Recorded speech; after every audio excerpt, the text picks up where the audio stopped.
This is the best new update ever. Developers notes, it should be here. Yeah, the new dungeon and artifacts. They are quite simply amazing. First off, the new guy, the new kid on the block, the new boss in the dimensional hole, the dimensional predator. I'm not the biggest fan of the design. It's this really minimalist design. It's okay. He seems interesting and the mechanics seem amazing, right? It consists of 4 waves, including a mid-boss, right? So he's gonna have a little chubby boy, chubby. And then a total of 3 phases will be played alongside against the final boss. 3 phases just for the final boss. So it's a lot like the other dimensional hole bosses where you have to fight them in different chunks, right? Where you beat him, he probably is gonna like, oh look at me, you thought you'd defeated me, no, this is my final form. And then you beat him again, he's like, no, this is my real final form. Whatever. Monsters entering the battle will have a buff and increases the monster's basic attack power, HP, defense. I think we saw it during the live stream, it was like a 9,000 base HP illusion. 9,000 base attack. Base attack. I'm not that dumb. The dungeon is a monthly dungeon and can be played once a month. I think what they're referring to is that it's a lot like TOA, where you can only beat it once a month. Afterwards, you don't get any rewards from beating it.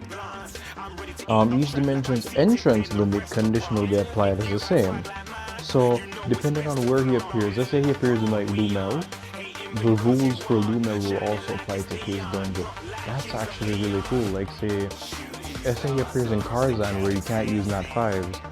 He would have the same, you can't use Nat 5s to fight me, ha ha ha, kind of thing. That's pretty cool. You can enter the dungeon with 5 monsters.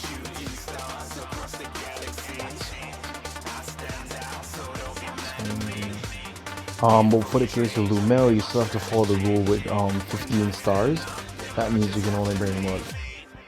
5 3-stars? I mean, 5 3-stars isn't bad. Just bring all the 2A Inagami, bring Lauren, bring Fran. You already have the 3 stars right there covered.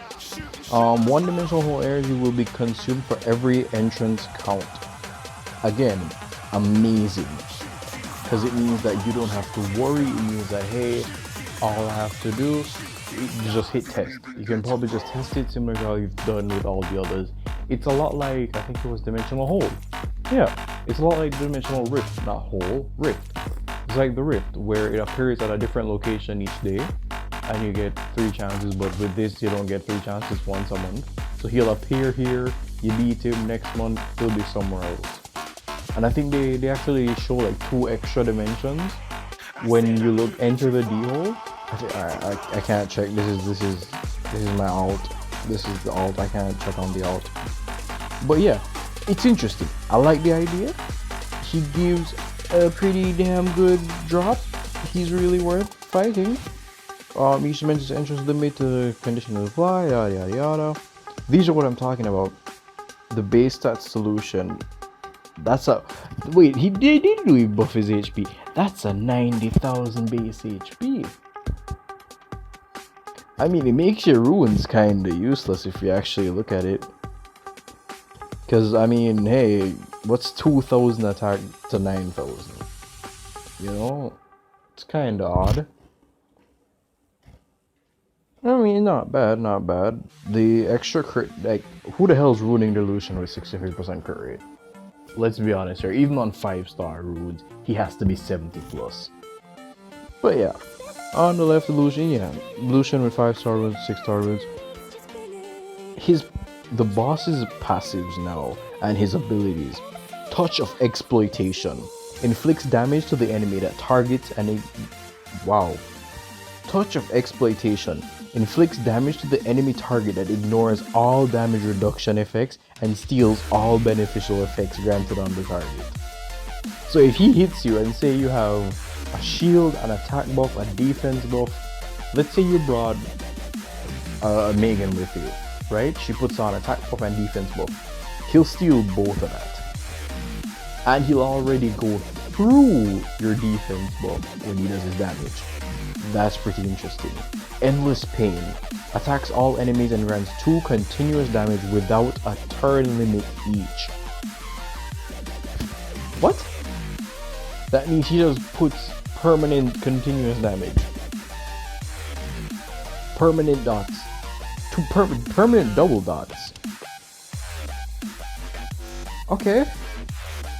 Now his passive, Grudge Eruption, an energy bead or bead. Is that supposed to be beam or bead? I'm not sure. An energy bead is activated whenever the boss is attacked 5 times. When 3 energy beads are activated, the energy is released instantly attacking the enemy target. The target's attack power and defense will be decreased for 3 turns. So it's a lot like Giants in a way, where you have to be careful of the amount of times that you hit him. So I guess you could like try and, so let's say you go in and you try to just nuke him down as quickly as possible without taking a lot of turns. You gotta be very wary of the amount of turns you take and the buffs you bring, because each buff you bring, you're essentially bringing it for him as well. Ooh, this is actually really interesting. It might, I mean, I could see how you could just cheese it with twins. Let's be honest, you could probably just cheese it with twins. But aside from twins, it would really switch up your strategy on how you play. In my case, it wouldn't really, because I tend to not use buffers in dungeons. Like, if you look at, say, my Kairos teams, my Giants, Dragons, and Necro are all just Lauren, that's my defense breaker, and then a bunch of damage dealers with multi-hits. So for me, that would be an issue because I focus a lot on multi-hit units. I use, from like my Giants, I use Orang, I use Crow, I use Raok. That's like, I use Lauren, that's a lot of hits. But for me in Giants, it tends to work because I just nuke them down really quickly. Now, Dimensional Transcendence. The boss is immune to attack bar decrease in effect and glass. Oh, Lauren, you're useless. So Lauren is just not good against him. Also, the effect of the attack that's running proportionate to the HP will be weakened. So you can't use Lyn. You can't just use Lyn. You can't just use the light twin Deva. You can't just use Lauren. You can't just use Aegir to just bring down his attack bar. Yo, this is actually pretty good. This is actually pretty good. His Soul Clone passive, when a new phase begins. So I'm gonna assume the phases are like, hopefully when he hits like a 1/3 HP, when he hits 2/3 HP gone. I'm assuming those are when he'll activate his phases, as opposed to like normal dimensional hole bosses, where their phases change every time you kill them. I'm not sure, it doesn't actually say, or at least I'm hoping it says. No, it doesn't. Anyway, Soul Clone. Clones the soul of the enemy with the high attack power. So, let's say you're bringing a Lucian with 13k attack, and you kill him or you bring him down to like his first stage is over. He'll bring up like a shadow image of Lucian similar to the Necropolis boss. And the boss's attack power will be increased greatly if you fail to defeat the illusions within 25 turns. 25 turns. How long is this dungeon going to take? Is this like a 5-minute run? 25 turns, not 25 hits, 25 turns. I'm sorry, 25 turns is insane. Soul Clone is activated when the dimensional predator. Okay, so there it is. It's at 70% and then 40% HP. That means his phases are when he reduces HP, similar to, I think it's the raid boss. Yeah, it's the R5 boss. Not bad. Watcher's Eye, which is his next passive, it only activates upon entering his second phase, so that's 70% HP remaining. Attacks all enemies and monitors all enemies for 1 turn. Monitors? What do they mean by monitors? If an enemy gets a turn while being monitored, it steals 10% of the target's HP. So 10% of your max HP.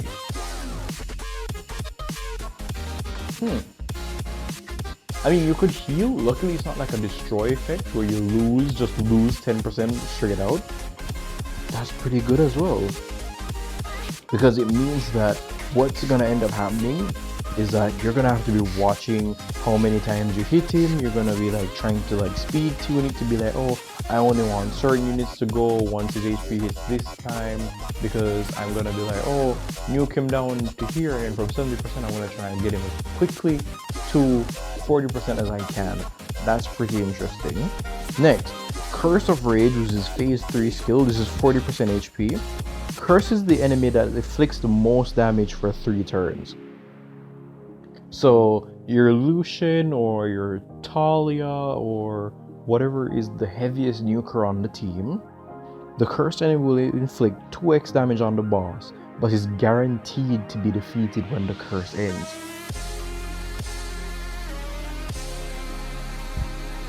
The curse will be put on another enemy for 3 turns when the cursed target is defeated.